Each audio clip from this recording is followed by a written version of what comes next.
have finally arrived at the Tower of Legend. Is everyone ready? You ask with a posed look. Bruno is the first to respond. But this is just an old lighthouse, he remarks, oblivious to your sudden embarrassment. Ridis snorts to herself, seeing you red in the face from jumping to conclusions.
It appears this sturdy door has a magic seal on it. Unfortunately, it is out of her realm of expertise. Ridis rolls up her sleeves and shouts, "Open Sesame!" You swear you have heard these words somewhere before. You all watch in silence as the door stays shut. You snort to yourself, seeing Ridis red in the face.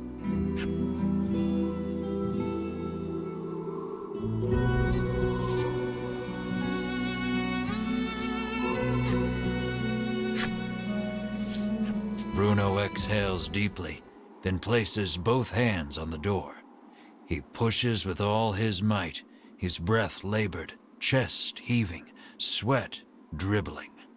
And it opens. It seems the magic seal could not protect the door from the physical might of your most stalwart companion. This is the power of power, Bruno pants, but you promptly ignore him and enter the tower.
And fight.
Footing suddenly crumbles.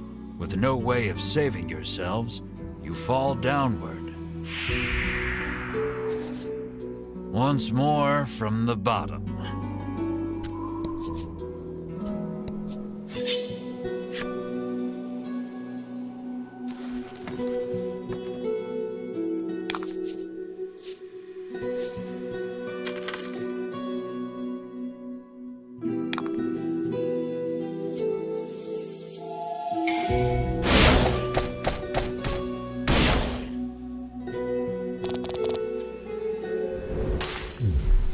That was lucky.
And fight.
Foolish humans. Did you come here to consign the drops of salvation to oblivion? The monster asks. It sounds like he is saying something important, but you do not understand it in the slightest.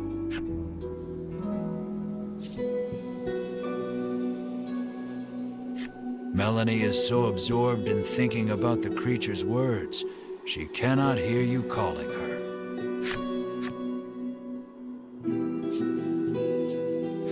Bruno is admiring his own muscles gleaming in the torchlight.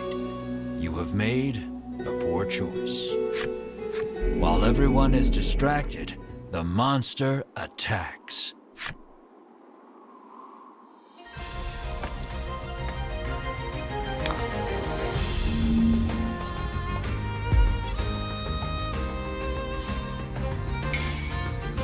And fight.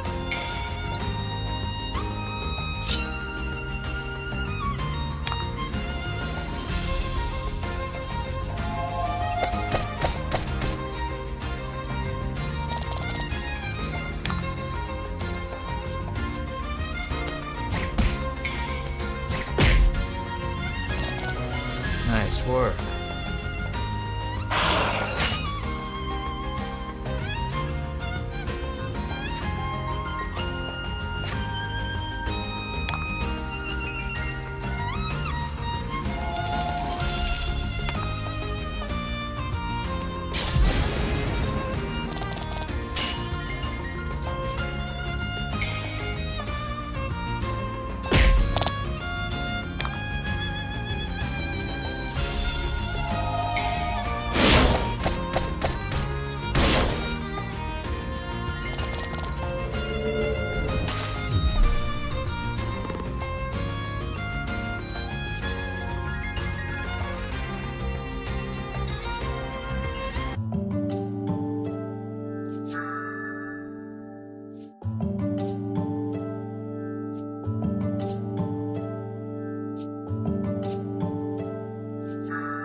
Congrats.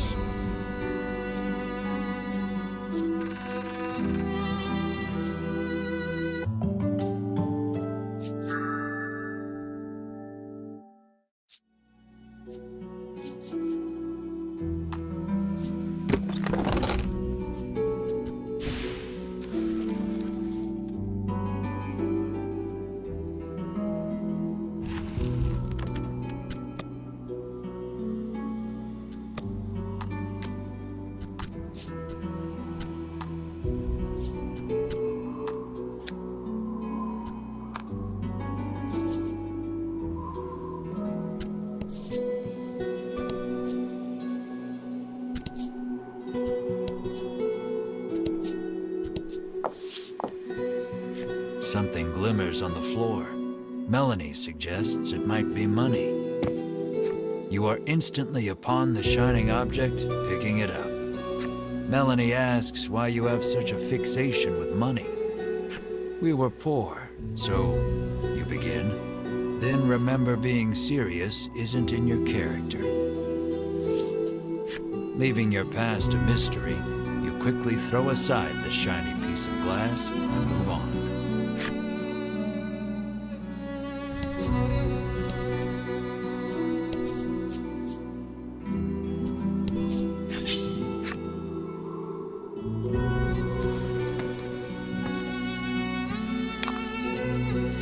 Let's do this.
was lucky.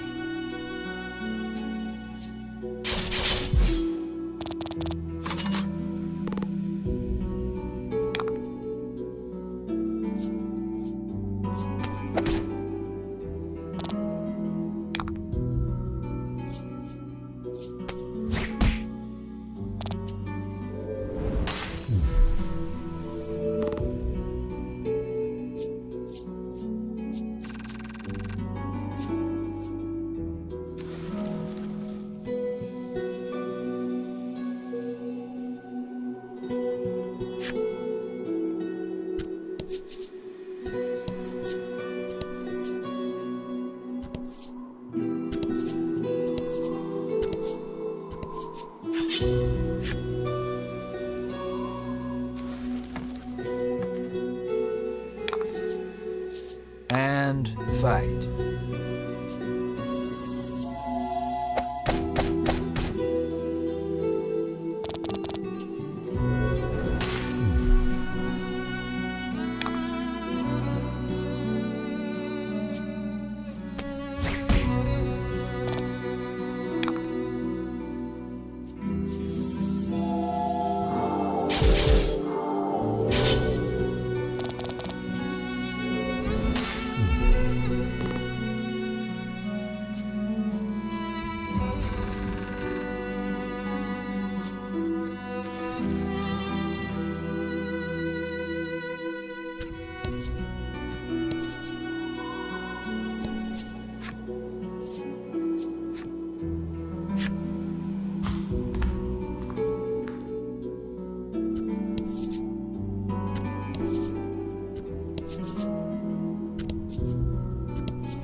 Don't hold back.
Nice work.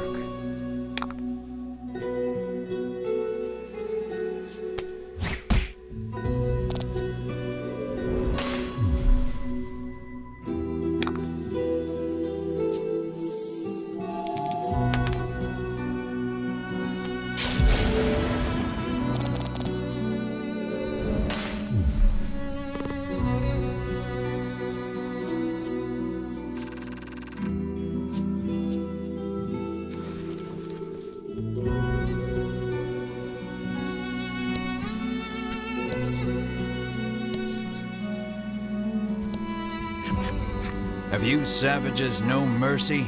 The dragon's heart and body have already been reduced to naught, it says. It sounds like he is saying something profound, but you do not understand it in the slightest. Realizing the creature's words are beyond her comprehension, Ridis gives up on thinking and yawns loudly. Melanie considers the words, but cannot seem to concentrate, with the oppressive heat radiating from Bruno's sweltering pose. You feel your eye twitch, realizing that your comrades may be the death of you. While everyone is distracted, the monster attacks.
Congrats.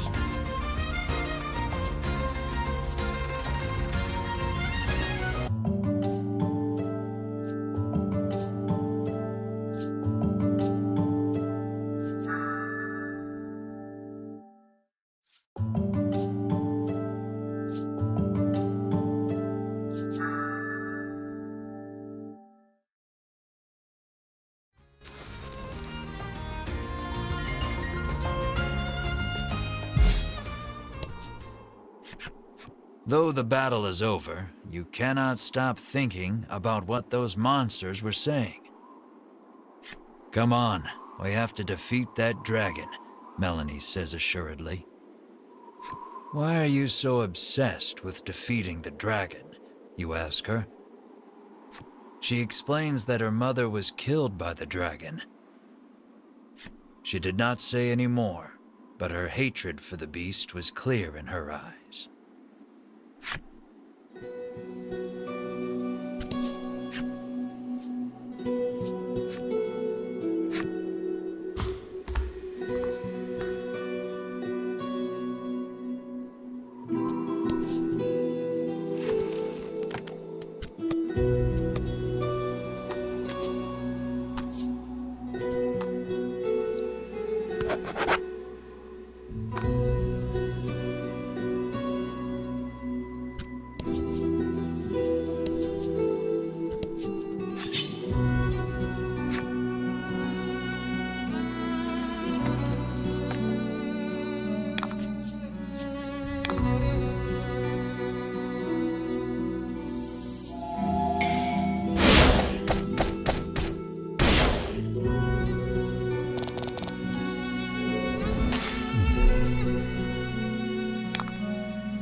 Nice work.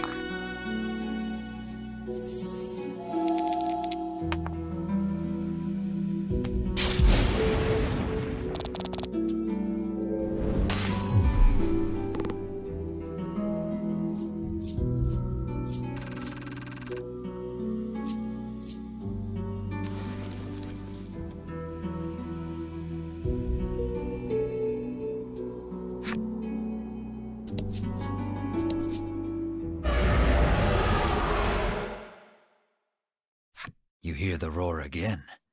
It seems to be coming from the upper levels.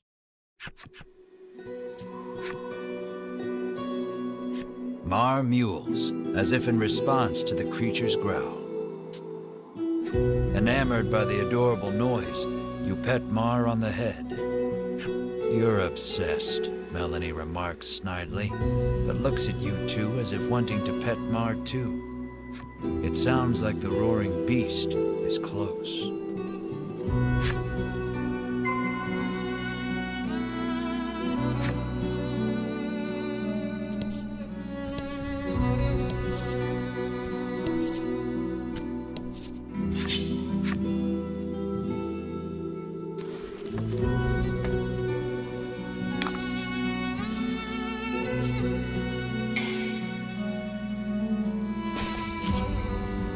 Don't hold back.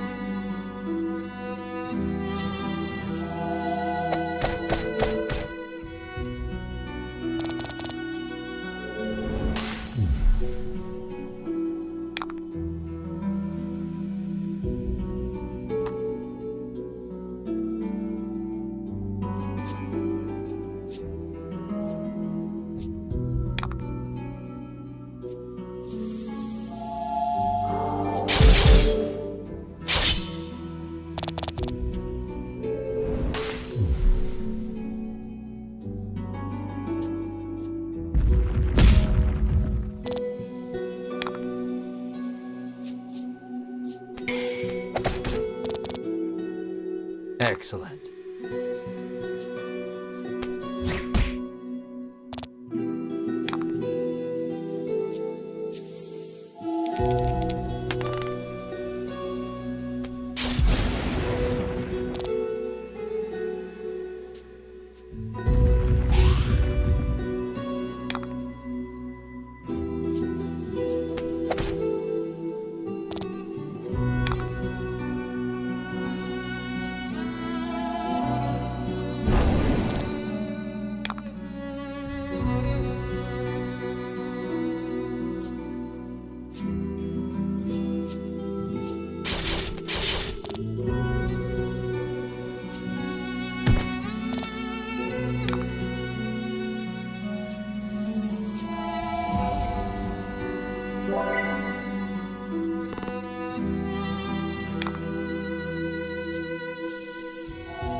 Fortune favors the bold.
The door before you is shut quite tightly. It appears to have a keyhole.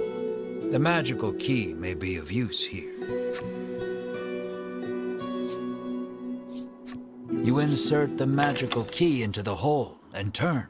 You hear the lock come undone with a loud clank.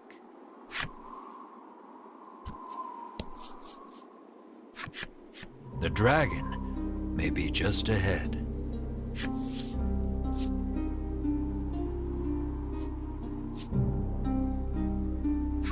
Now we slay the dragon for riches. On your demotivating words, everyone proceeds through the doorway.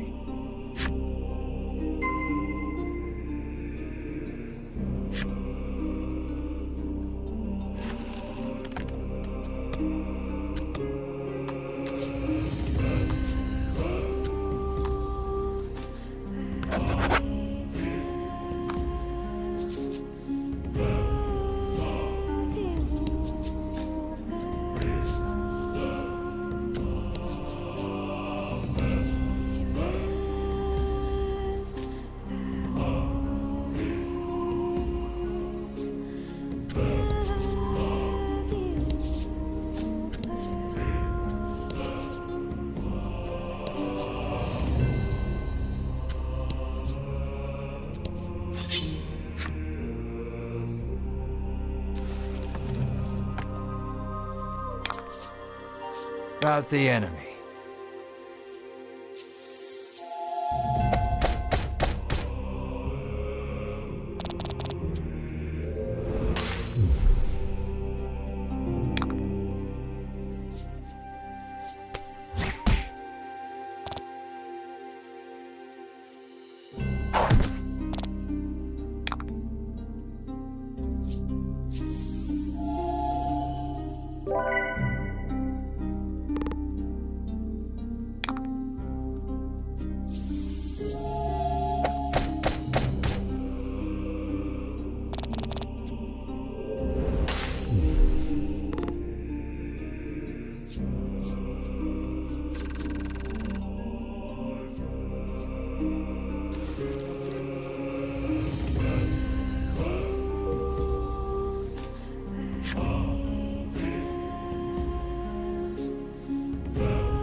You have finally arrived.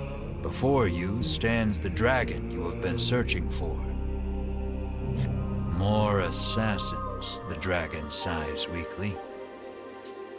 Whether or not the beast is weak, you care not.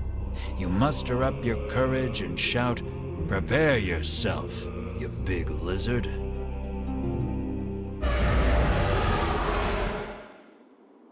But the dragon's roar sends your bravery flying with the wind. Your legs tremble in fear. But no matter how scared you are, the dragon will not wait.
We shall strike you down, you exclaim, slashing out while cheering on your comrades. But at that moment, Vince appears. Its wounds healed, the dragon looks more lively than before. You too would be troubled without this dragon, he says, standing in your way. Stop spouting nonsense, the normally collected Melanie shouts. It seems Melanie has lost her composure before her mother's killer. She unleashes a fireball imbued with her hatred. But it is repelled by the dragon's tough scales. And the dragon returns the favor by spewing fire from its mouth. You seem to stand no chance against the revitalized dragon. Melanie looks distressed. Vince climbs atop the beast's back. The flapping of the dragon's wings sends forth one wind blast after the next. Stay out of this, Vince commands, then flies off toward the western sea.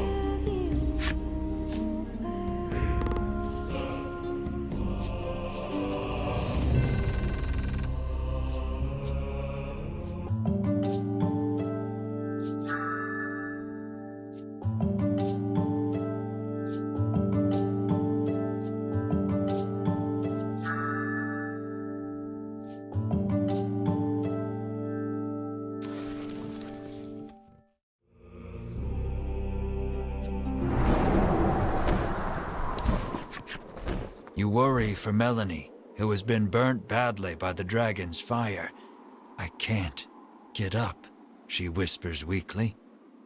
Drink this, Bruno instructs, offering her a small bottle. It will help you regain your strength.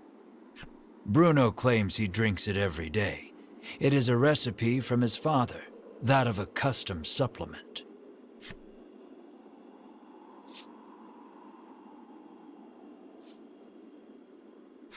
Make her drink it already, you cry, your panicked expression urging Bruno to give Melanie the supplement.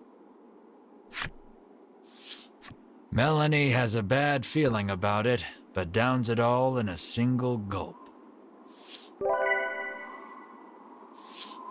And suddenly regains her strength. At ease with her recovery, you descend the tower. The ocean spreads out before you to the west, whither the dragon went. Return to shoreland in search of a boat to pursue the dragon.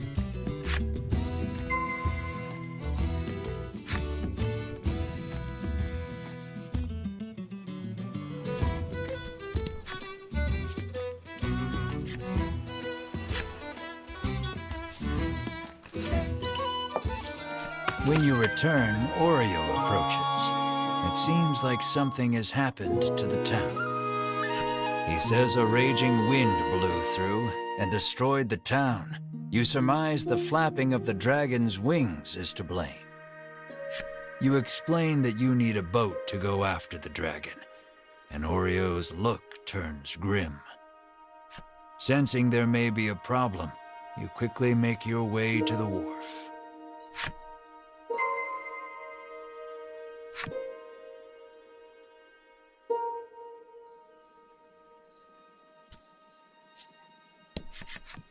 The woman says the violent winds stirred up the sea, causing her precious ship to run aground. But if you can return her vessel to the water, she will gladly give you a ride. Your brows furrow, knowing that there is no way you could move a ship. Beside you, Bruno stretches, warming up his body.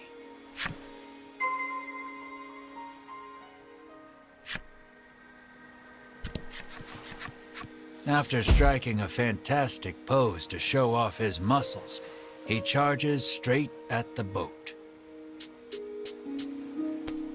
No matter how hard he pushes, though, the boat does not budge. It's pointless, you sigh, turning around when a muscle-bound Melanie stands before you. Now it's working, Bruno exclaims, unsurprised at the sight of Melanie. It appears the custom supplement she drank in the tower bulked her up. Let us combine our power, Bruno entreats Melanie. Her whole body racked with chills, Melanie screams out to the sky. You need Melanie's help to catch the dragon. You call out to her.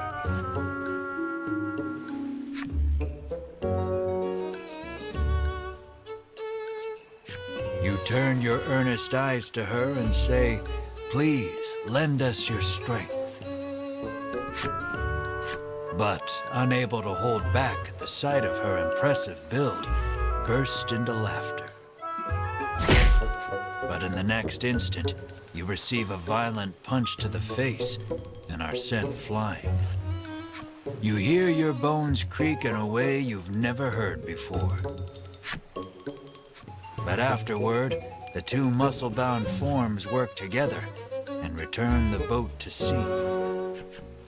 I will never be a beautiful bride like this, Melanie mutters sadly. You're wrong, Bruno exclaims.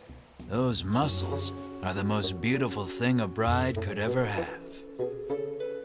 At any rate, you leave the port town and follow the dragon.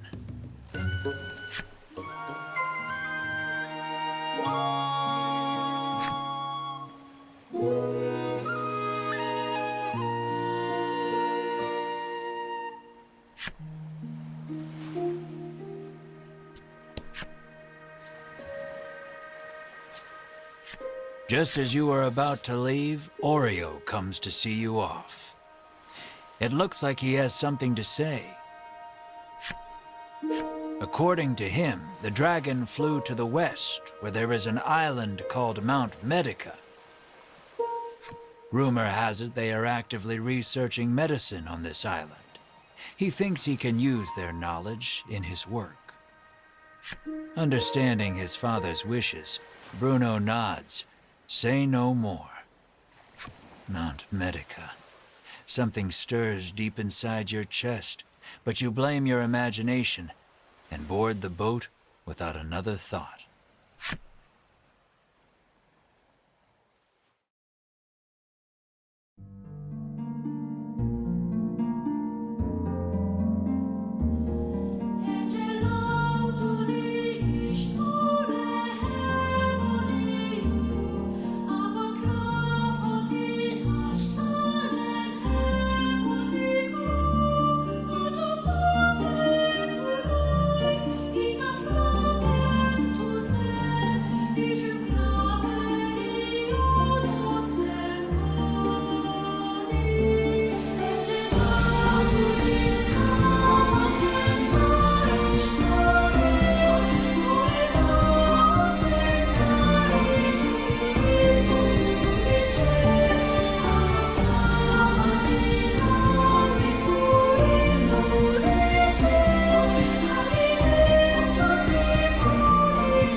Wasn't that so much fun? Ridis can hardly contain her excitement as she seeks a similar reaction from Melanie. Sure, Melanie croaks, her face a sickly shade of green. The custom supplement has worn off completely.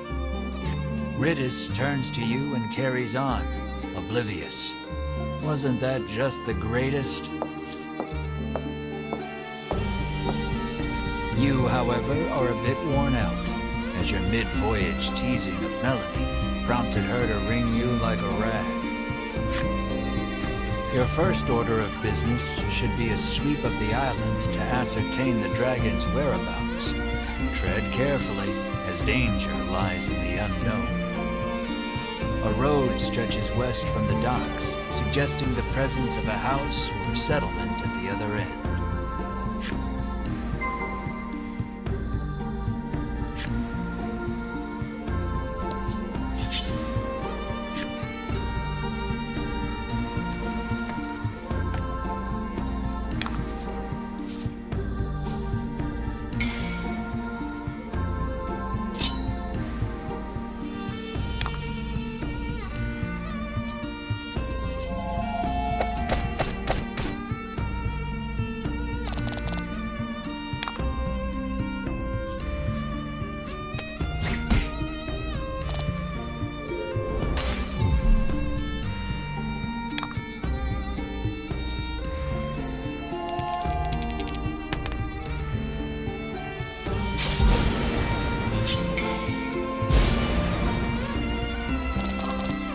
Nice work.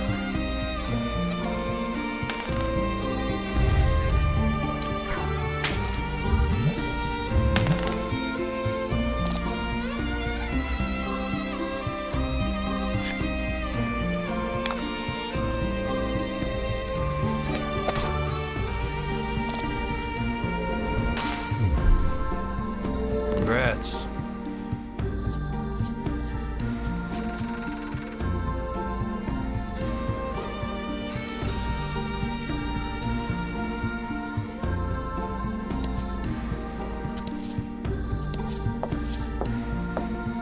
You take the lead, taking in the island's scenery. It all looks unsettlingly familiar to you. A white-hot streak of pain shoots through your head, feeling as though your skull will split in two. You grab your head as if holding it together and drop to your knees. The searing pain erases any hope of recalling the memory that felt primed to return to you. Beads of sweat are pouring off you now as you struggle to keep your head in one piece. Drink this, Bruno insists, offering you a bottle of headache curative. You greedily drink it down, desperate for relief.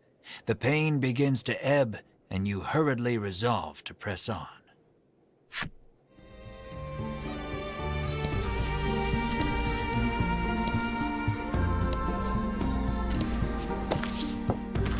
After a time, you happen upon a village. This place, you mutter unconsciously. Perhaps he is as anxious as you are about this place. You two okay? Melanie asks. You open your mouth to reply. Only to notice the ambush a moment too late. Repel the monster attack.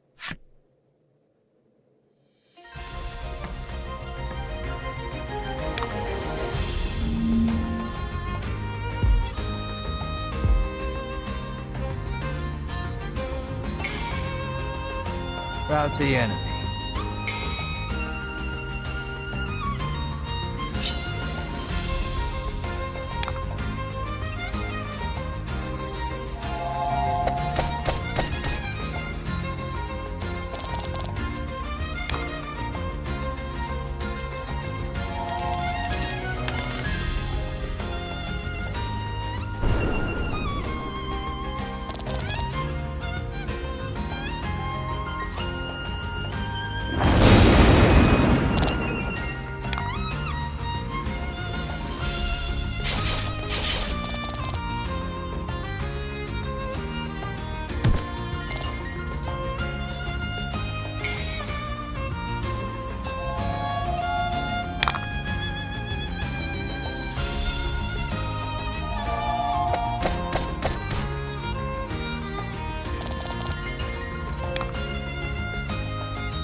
That was lucky.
You are accosted by a man the instant you set foot in the village.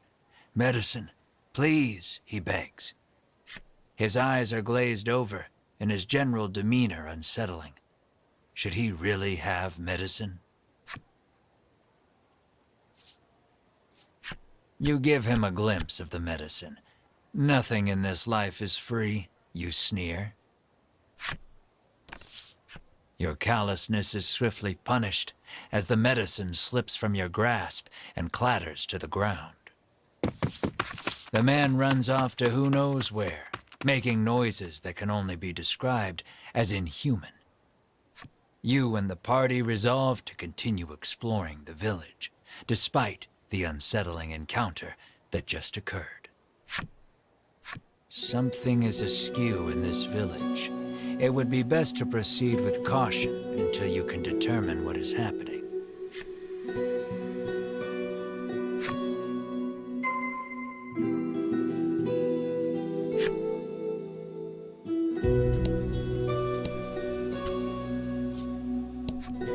The man glares at you, clutching tight to countless medicine bottles in his hands.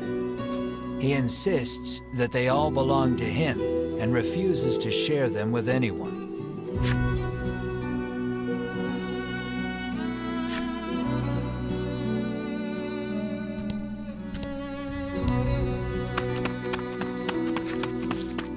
Another villager approaches you. Though his speech is slurred, the demand remains the same: medicine. This villager is also behaving strangely. Will you acquiesce to his request? Ridis briefly reveals the medicine under her cloak. "Nothing in life is free," she says, clearly mocking your earlier blunder. Her fun is short-lived, as she too loses her grip on the medicine. Karma is cruel and indiscriminate. You could not help but notice the groans of "medicine, sweet medicine," as he fled.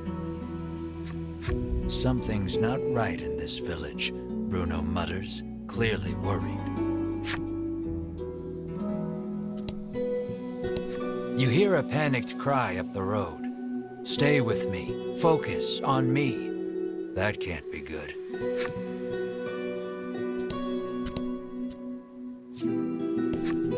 The old man sighs, saying he lost both his son and grandson to the medicine. Not wanting to be the only one left behind, he lifts the bottle in his hand to his lips and gulps it down.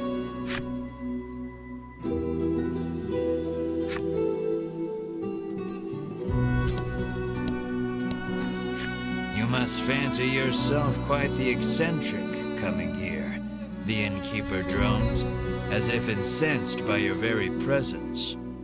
"Stay if you want to stay," the innkeeper continues, utterly disinterested in even attempting to sell you on a room.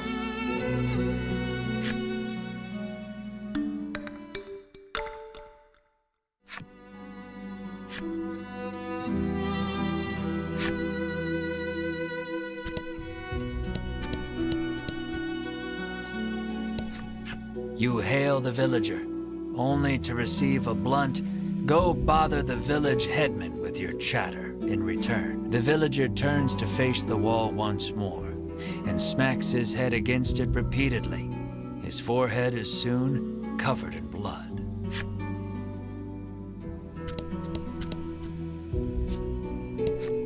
"This cursed island is separated from the rest of the world," she mutters from the ground. "I heard that outsiders call this place Mt.Medica," she remarks, then throws the empty bottle in her hand to the roadside.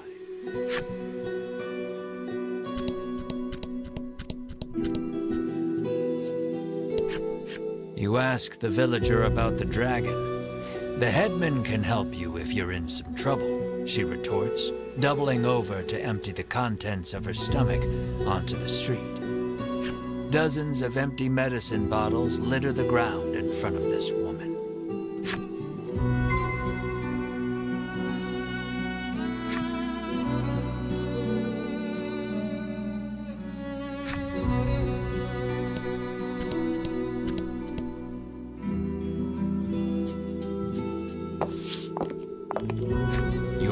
arrive on the scene to find a man collapsed in the street, convulsing. Another man kneels over him in an apparent attempt to provide comfort and care. The nobleman wears impressive white armor befitting a knight. He continues talking to the fallen man as he provides emergency care. Seeing the knight's devotion makes you feel a bit like a putz for doing nothing.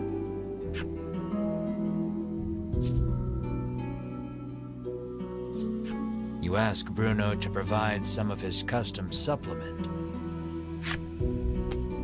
He furrows his brow and solemnly shakes his head. The villager is now clawing at his own face with his fingernails, crying out for medicine. Blood, as black as tar, begins oozing out of his eyes, ears, and mouth. It proceeds to leak from every orifice imaginable. The convulsions subside. Within moments, the villager lies still. A horrific thought makes itself known. This is the first time you have witnessed the death of a fellow man. Even in a world where medicines and elixirs can cure most any ailment, none are safe from death's icy grip. And as well you know, that which is dead can never return. Your mind goes blank. You drop to your knees in shock. Melanie clamps her hand to her mouth, stifling a scream. Ridis shakes uncontrollably. The knight hangs his head. Bruno nervously asks, "What are you doing here?" The knight's name is Sherwin. He identifies himself as a member of the Ivory Order. His travels brought him to this village, where he has been caring for the ailing residents. His face contorts in disgust. If not for these foul drugs, they would be healed. He spits and takes his leave. Bruno gazes upon the villager's corpse with a look of apparent realization.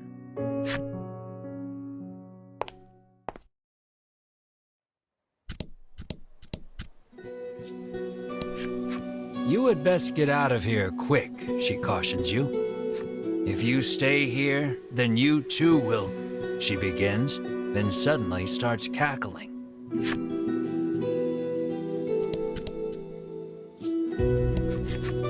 A man approaches you as you wander through the village.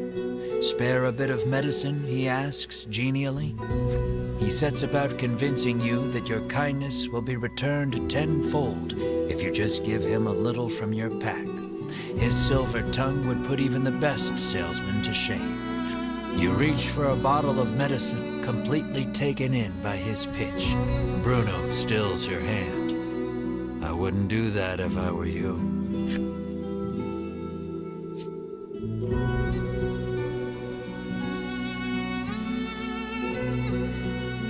I really shouldn't, you yelp over your shoulder, already walking away at a brisk pace. You continue wandering the village streets, only to be accosted by the man once more. It seems he will follow you to the ends of the earth.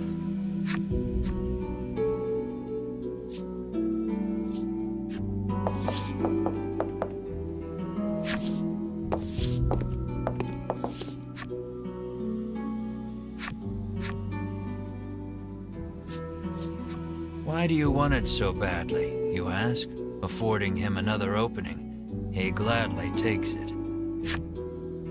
He first came in contact with it as a child. His parents paid him no mind.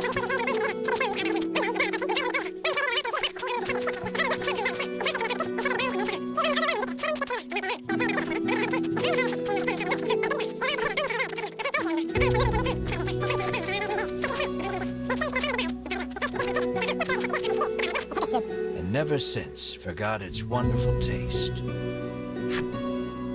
You are fully invested in this story, and desperate to give the man some small comfort in this cruel, cruel world.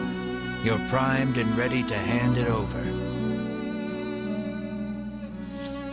I've heard better sob stories, Melanie says dryly, having somehow absorbed the man's story, despite the blistering speed at which he delivered it.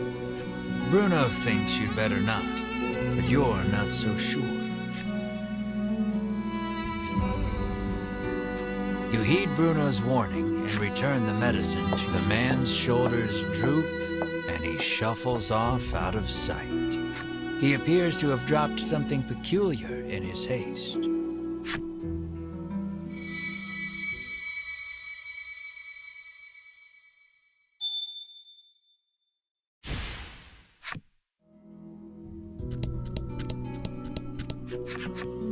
You knock lightly on the door. An elderly man opens it, beaming at you. He announces himself as Selfor and beckons you inside. Might he be the headman you've heard so much about? Ask me anything you like, he offers. Selfor receives your party, for whatever reason, rather graciously. He could well be a font of knowledge. What will you ask him?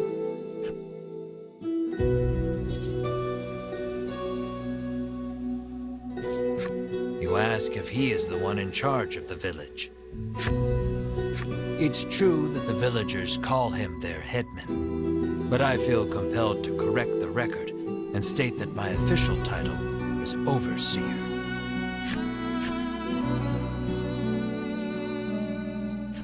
You make mention of the village's eccentricities. Selfor informs you that the island indeed suffers from an extreme shortage of medicine. He apologizes for the villagers' incivility. Consider it the price to pay for making the world a better place, he adds nonsensically.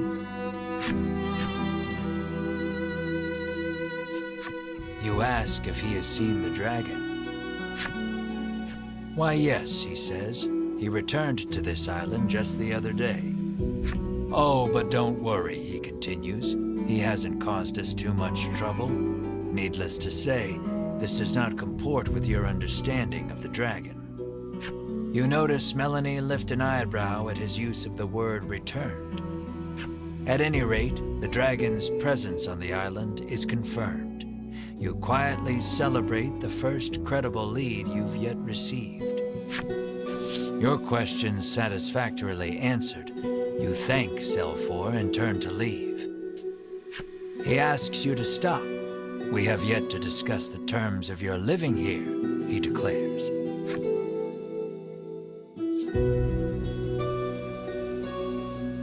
You explain that you are only here to pursue the dragon and have no intention to stay. Selfor begs your forgiveness for thinking you were newcomers. It's perfectly understandable, though, what with the non-match among you, he says with a sneer. What does he mean by that? Melanie asks you, unable to grasp the old man's intentions. For reasons unknown, you feel the blood drain from your face. Your breathing grows ragged and you break out in a sweat. We're done here, you say defiantly, as you storm out of the house. Mar runs after you, chirping frantically.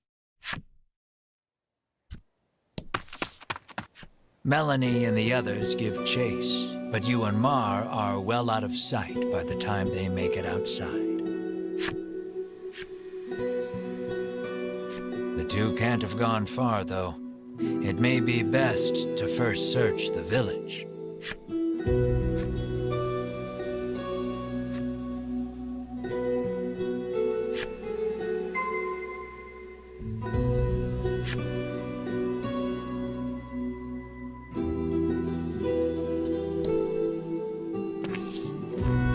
Melanie and company find you standing in front of a house. She can't quite make it out, but it sounds as though you're saying to Mar, "This place is..." Melanie calls out to you, prompting you to blurt out, "Sorry, just had a bad stomachache back there," in your characteristically glib manner.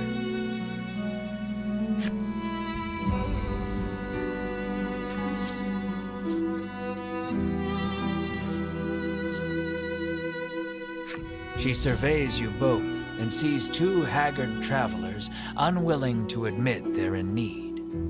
Are you sure you're all right, she asks, concerned. Fine, absolutely fine, you tell her, perhaps too eagerly. So you were worried about me, you shoot back. No, I wasn't, she replies, her face reddening.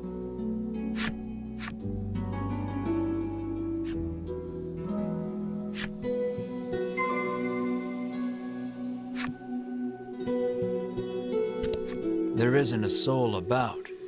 The house is surely abandoned. You spot a familiar-looking mage on the village streets. Winifred takes no notice of you and ducks into the apothecary. So, the Ivory Order buys their medicine just like everybody else, you muse to yourself as you prick up your ears and listen carefully. Winifred and the apothecary speak in hushed tones. You'd guess it's an order for special medicine, but you can't make it out. Alas, she's just buying the usual stuff. Nothing remotely interesting about that. Though her presence suggests that other members of the order might also be in town. With no desire to run into them, you make yourself scarce before she catches sight of you.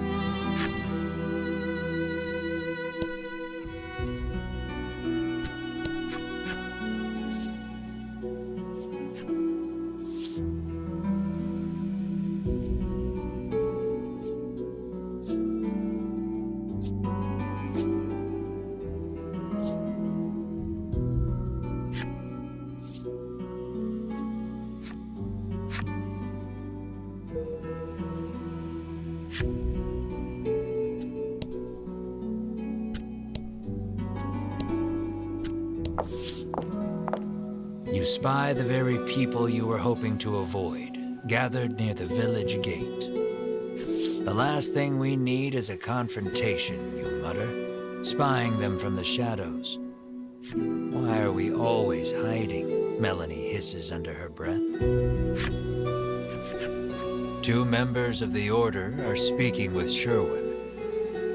Given how deferential they appear to be acting toward him, you hazard a guess that he's their superior. Have you determined the dragon's location? Sherwin asks. Hedwin launches into his report. The dragon appears to be occupying the volcano. I suggest we move to capture him immediately, he counsels. Now who should appear but Winifred, fresh from her shopping excursion. Preparations for our journey into the volcano are complete, she reports, handing Sherwin a bottle of something. Splendid. Sherwin walks off and out of sight, the other three following close behind.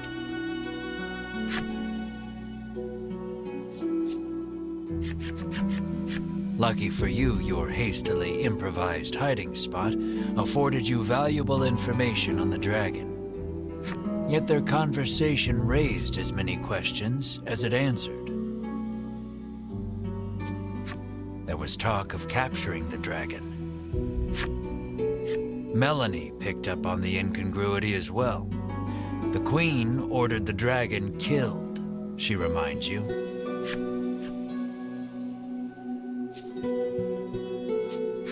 The medicine bottle Sherwin received is probably related to their journey into the volcano somehow.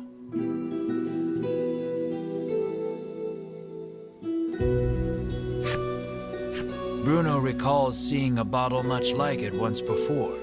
He says it contains flash freeze, which can chill most anything. Maybe that's what Winifred bought at the apothecary, Bruno continues. You know that the dragon is lurking in the volcano, but you haven't a clue how to get from here to there. Isn't it that mountain with all the smoke pouring out of it?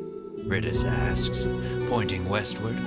Why, yes, that sure does look rather like a volcano. You narrow your eyes. You three have no right being this helpful, you think? Mar pinches your cheeks without warning. You yelp in pain, which at the very least crosses dreaming off the list of explanations. Returning to the matter at hand, it's clear what must be done. You'll have to get your hands on some flash freeze if you hope to enter the volcano.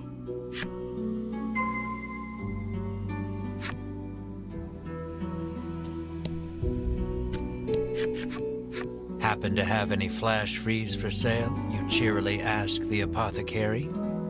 She flashes a wry smile. How do you steady the roiling magma's flow? She asks cryptically. The meaning behind the question is utterly lost on you. She needs a password, Melanie mutters over your shoulder.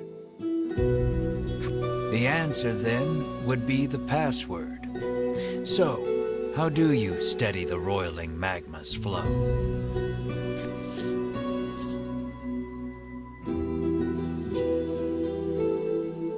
The old woman rolls her eyes, suddenly looking defeated. How did you know the answer? Did someone tell you? She mutters bitterly.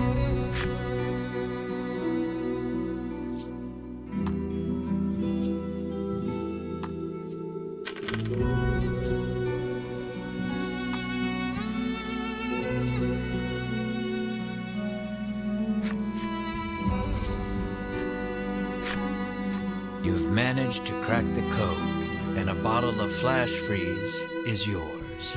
At last, you are ready to enter the volcano.